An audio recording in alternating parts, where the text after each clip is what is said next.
Hey everyone, welcome to my channel. I'm Heidi Hosking and I download messages of the new way from the collective voice of our children to guide us on all aspects of life and direction that we are going in. So today I'm going to focus on the topic of neurodivergence and why mothers and maybe fathers, but mostly mothers, might choose to pop their child into that world under that umbrella, in that energy, all themselves. So the first thing is to remember that I have worked with many mothers on this topic of ASD and then moving into neurodivergence. I've had a lot of embodied experience myself way back as even a uni student and working with these types of children. And I've done a lot of searching within myself to see what's the same, what's not, etc.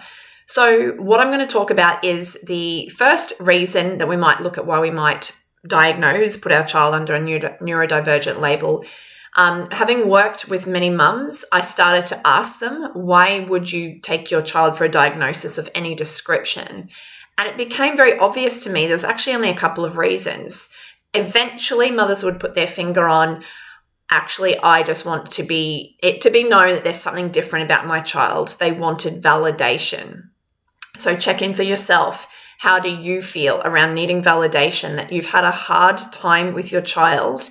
The child has had a hard time too, but you've had a hard time with your child, especially in getting them to fit into mainstream world. So remembering that these children are here, and adults, to break the mold, show where mainstream is, way too traditional, old school and all of that. And they are here to break the mold, which means they're going to give you resistance, which means the mothers of these children are going to have a hard time. So that's the first thing to consider, is it's actually, I need mother-in-law, I need the principal, I need my partner to accept that this is a thing. It's not me failing as a mother. It's not me having a hard time. Obviously, we are having a hard time, but actually we're doing the best that we can given the circumstances, and so is our child. I've just written some notes to make sure I stay on track. So noticing that there's something different about my child, it's not been easy for them to fit in, especially in the mainstream world. Now, the next question I just want to put out there to ask you is, if you had a perfect community/village where from the very start when your child was born, these people around you were so accepting of your child and their gifts, and they were focusing on their gifts and how we could get them to nurture these more and to express them more, and they felt safe and welcome in all the places that they went, the child, and you as their mother did as well, would you then feel like you needed to put any label on them? No, because we'd be focusing on just simply getting our children to thrive in this world. And that is what's missing, is that there's so much focus on how our children are not fitting into the old worlds. So this validation and this need, to have people see this is a real thing for us mums.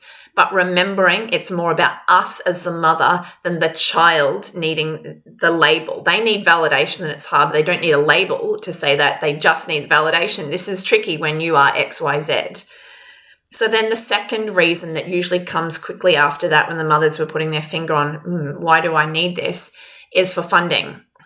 Now, I want to remind everyone, we've just looked at the idea that your child is different and they don't fit into mainstream world, and they never essentially will. So then with funding, then mums were saying, but I need to get them into speech or OT or psychology to help them. But then I would question, but that's taking them back and trying to get them to fit into the mainstream world. And having been a speech pathologist myself, I can wholeheartedly say that is still, the allied health world comes under the medical energy, the medical banner. It is all about getting our children to fit in. Yes, they have helped, many families, as I was, but it still comes from that energy of, but we need to get your child to fit in here. A neurodivergent label is now more non-medical. It still has some threads to the medical world like this, but it's branching away. But when we start to go back to, I need to go see an allied health professional, it's then starting to come back to this energy of, but I need to get my child to fit in. And that is okay, because we can't get our children to pop straight out of the mainstream world and survive completely out of there, because generally we still need them to, fit in certain ways. So it's not wrong, but it's just knowing where you're going and why you're doing it is very powerful. The empowerment comes back to you then. So mostly the mums who I've mentored and been working with, if they were seeing an allied health professional, they were thinking about it, the more I started to break down, hang on, what's actually going on with your child and what are the challenges? And then we looked at my mother-child connection approach and how the mum can fit into it. They all started to realize and started to say, actually, I don't need these therapists around me anymore. Because what I can say is that the child will always sense there's something wrong with me, that pathologizing energy, if I'm taking to a therapist, if I'm taking to a lady who's working on this certain stuff and this, this place isn't quite right. They sense it, they know it, just as they sense and they know when they go to school, there's something not right about me. So the therapy world, and I'm going to do more videos coming up on neurodivergence and the children's take and why they don't need it, as much. They don't essentially need to be going to therapy. But remember, please don't whip yourself or feel like you've got to change things at any time quickly, because we are all playing out these paths where we're still in and out of these worlds, putting things to bed, having learnings for ourselves. Our children sometimes have said, yes, I need to take a look into that world. So when I grow up, I'm going to be passionate about, no, that wasn't right because X, Y, Z. So play these things out. So that's the first two things to be thinking about, is validation and funding. Essentially, they are reasons for the mother more so than anything else. So keep that in mind. Now, with the funding, obviously it's, taking back into the mainstream world, but often mums are going for the funding because they go, I don't know what else to do. There is no other answer out there. I'm floundering. And these are the carved paths. If you have a child with this, you take your child to the pediatrician, the speech pathologist, etc., etc. So over here is my work in bringing forth the new way to say there's lots of things that we can do. And the empowerment starts with us as the mother. It starts with you, because you essentially are it. And then you are the central role of the family, especially with that mother-child interconnectedness. It is important that you start to see that you are important, in that you can do a lot of things. So the third thing that comes up, which not many mums end up putting their finger on until we actually start to look at it, is distraction. And that's remembering that I myself can do a lot of things. When I take my child to a therapist, or when I put a label on my child like neurodivergence, it doesn't mean that anything's going to change. Having been a speech pathologist myself, I can say how many times families have put their child at me expecting me to wave a magic wand. But the thing we need to remember is our life path is our life path, and in divine timing, we will get to a certain place in our life when we're ready to read, ready to unravel from being, terrible at people or aggressive, or we want to be more social. It's not just because mum decided that I need to talk right now, or mum decided that I need to be able to make friends right now, and the speech pathologist has said she's going to give it a go. Does it actually happen? And I've been there in setting goal after goal after goal over and over and over in my speech pathology days. And essentially that's one of the reasons why I left, because I started to realize it's so superficial. And just because we decide we're going to make a goal happen doesn't mean that it's going to happen. In fact, a lot of the times it doesn't. So what you can do is working on yourself. So remembering that, as I've said, interconnectedness is so important for us to see. It's not seen so much in the mainstream world, maybe psychology a little bit, with the mum and how she's going, but otherwise it's really not. And to remember that as I look at myself and what my child is reflecting to me, I can actually learn more about myself. I can then start to feel into how I feel about that. I can shift myself internally. When I shift myself internally, I behave very differently. And when I behave differently and I've shifted on the inside, I'm energetically holding a different space. My child will meet me there. And I can talk all day on this as far as what I've done for, especially my first child, Hayden. The more I started to look at my own stress, the more I let my own tears out about certain things, the more he started to calm down, come back to himself, let go of rigidity, all sorts of stuff, just by me having shifted. And it sounds miraculous and too good to be true, especially when we've got a lot of frustration and whatnot built up inside. But the more we start to remember, if I'm in a better energy, so is my child. Or what happens if I actively do that inner work and actively do that self-reflection? Then all sorts of things start to change. So remembering, if I'm putting the energy on my child, they're the problem, they've got the issue fitting in, we need to get a diagnosis, we need to get funding, and the energy is constantly all on the child, we are distracting ourselves from going, but hang on, what about me? Where am I showing up in rigidity? And I use the example of mother saying, you need to put her a jumper on, it's cold. I don't want to, I don't need to. You need to, yes you do, I know best. Which one's rigid? Is it the child being rigid, not putting the jumper on? Or is it actually the mum being rigid and you need to do what I think you should do? And so there's a lot of looking at, oh, but I'm not ASD, I'm not neurodivergent, I'm not, and going, but what about if we're all playing out rigidity in certain ways, and we are all rigid in certain ways, in certain, put us in a certain position and we will become rigid. And so that's there's a lot to it that I'm not going to talk about in this video around starting to understand when my child's being rigid, what if I scan and look for myself? That helps me to say we go through rigidity. When I'm talking about we, I'm coming back to oneness and harmony instead of separation and you are the problem and all that finger pointing energy. And then I can start to have compassion for my child when they're rigid, and I can start to look at, hang on, who actually needs to change here?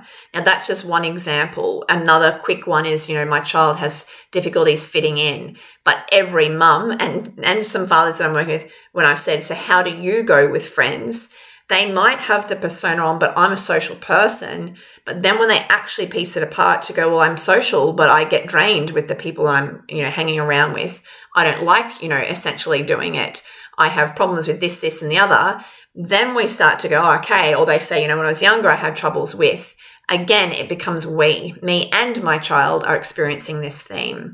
And it's a very different approach when you are putting yourself in the picture versus when you are pointing the energy outwards just at your child. And that is all that self-reflection and willingness to go there, to feel the feels of our shadows. And not only that, but also the ability to shift and change when we start to see it for ourselves. You are it. You are the most important person. You are the most powerful. This is my book. I'll keep waving around. You can buy it at my website, The Game of Life. It goes through a lot of the, what I call the energetic rules to the game of life, such as you are it is one. You have to shift within if you want something else to shift, or you are disempowered. And also it takes two. So when someone's being rigid, e.g. my child, I must be being rigid too. And that is a hard thing for us to look at. It's not something you're going to get through therapy and the mainstream type of world. They are all very ready to accept, okay, yeah, let's look at your child. They're the ones that we need to fix and change.